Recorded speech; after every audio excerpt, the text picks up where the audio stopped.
Alright folks, so what we have here is the Olight S10R Baton in its third version.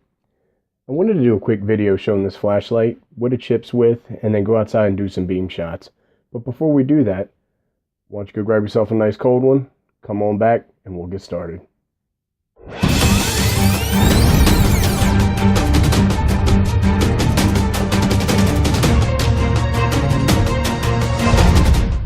Before we get this video started, one of the things that I wanted to say is that Olight provided me this flashlight free of charge. They contacted me and asked if I would mind doing a video review, and I'm a little bit of a flashlight junkie. I like playing around with these things, and obviously I like making YouTube videos, so of course I said yes. So they packed this up and sent it to me. So I want to say thanks to Olight for sending this flashlight. Alright, so hopefully everybody made it back. As I mentioned in the beginning of the video, this is the Olight S10R Baton flashlight in its third version. It's a rechargeable flashlight, meaning that it allows you to put it on a base station and charge the flashlight without taking the battery out. Speaking of batteries, this runs on a rechargeable CR123A lithium-ion battery. Here's the one that ships with the flashlight. 650 milliamps, and it says 3.7 volts. You can charge this up to about 4.2. When you get your flashlight, you have to remove some protective film in the back of the flashlight in order for it to work correctly. When you take a look at this flashlight, it comes with a pretty standard baton style pocket clip that allows tip up deep pocket carry, I guess is the right way to say that. It has some knurling on the body and the tail of the switch, which is pretty light, so it gives you a little bit of traction, but it's not irritating. And then here's the button. You either love or hate this button on the Baton series. I like it. Some people say they have trouble finding this button, so what I do is I keep my pocket clip at 180 degrees on the other side, so it's easy for me to index and then find the button so I can turn the flashlight on. Here's the bezel of the flashlight, and it ships with this blue polished, or brushed, I should say, aluminum tip, as they do on all the Baton series now. Okay, so let's just go through a quick spec rundown. This flashlight has a beam distance of 118 meters, with a max of 600 lumens. It's rated at an IPX8, which means that it's submergible in 2 meters of water for up to 30 minutes. It has a 1.5 meter impact resistance rating, meaning that you can drop it from about 5.5, 6 feet high, somewhere right around that range. The other thing is it comes with an SST-40 CW LED bulb. This bulb is known for being pretty highly efficient, and it provides a nice beam or a hot spot in your flashlight, which makes this a little bit more of a thrower than some other flashlights that are produced by Olight. As I mentioned, it runs off of one RCR123A battery. The strobe frequency is at 10 Hertz. Now, one of the things I wanted to talk about were the different modes. This flashlight comes with a high, medium, low, and moonlight mode, in addition to a strobe mode, as already mentioned. At high, it comes on at 600 lumens, but it'll step down to about 300 after 1.5 minutes. It'll run for 60 minutes at 300 lumens. Medium is 120 lumens, where the flashlight lasts for 160 minutes. Low is 12 lumens for 33 hours. And moonlight mode, which is pretty dim, will go for about 15 days. Now, the flashlight comes with a couple of different things inside the box. I already mentioned that it ships with a battery. It comes with a user manual, but we don't read those. And it comes with a guide of their 2016 flashlights. It also comes with this unique charging station. And what makes it unique is that you can power your micro dock 3 here by plugging in a USB cable that is included in the package. And then on the other side, you can actually charge other devices. Here's the Olight branding. And then when you're using this light comes on. One of the other things I wanted to point out is that if you have one of the chargers from, say, an S10R or an S10R, you can share that with this particular flashlight and charge it up with this.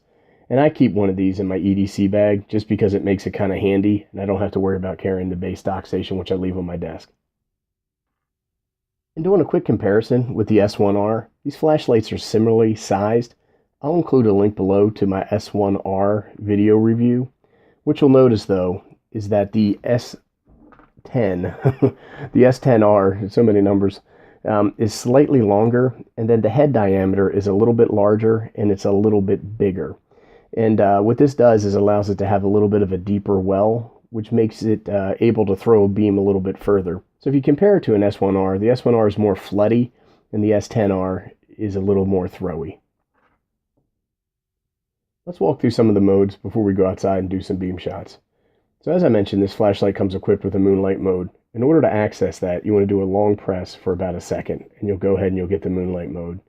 After getting the moonlight mode, if you press and hold the button, you will be able to step through your other modes.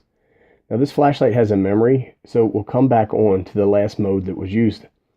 One thing is, it only remembers the turbo mode for about 10 minutes, and then it'll step down to medium.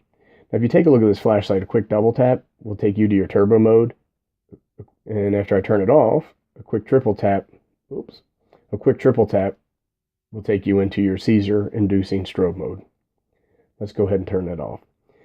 As I mentioned, some people are very vocal about this button because they're afraid that it will turn on in their pocket by accident. So Olight has thought of a solution for that. If you press and hold this button, you'll go into moonlight mode and keep holding it till it goes off, and then you're now in what's called lockout mode. If you try to activate the flashlight while in lockout mode, you'll see that this button glows red, and that's how you know you're in lockout mode. In order to come out of lockout mode, just press and hold the button till moonlight mode comes back on, and then you can step through your other modes as necessary. Alright folks, let's get ready to do some beam shots. And I'm outside, and there's some Christmas lights that are on out here, so it's making it a little bit brighter than it typically is, but I don't think it's going to impact us too much. The other thing is that it's in the mid-20s, and it's nice and cold. Alright, let's go ahead and get started. I'm going to show you the quick double tap that will take me to turbo. And this is up close. As you can see, that's really bright. And you can see the hot spot that I talked about earlier, given that this is more of a thrower with a concentrated beam as opposed to a floody light. The other thing is turn it off and do a quick triple tap, and then that goes into the strobe mode. Turning that off, we're going to just do a quick press, and it's going to take us to the last remembered mode, which is turbo in this case, and then holding it in. Oh, actually, I turned it off. Holding it in will let me go down to low.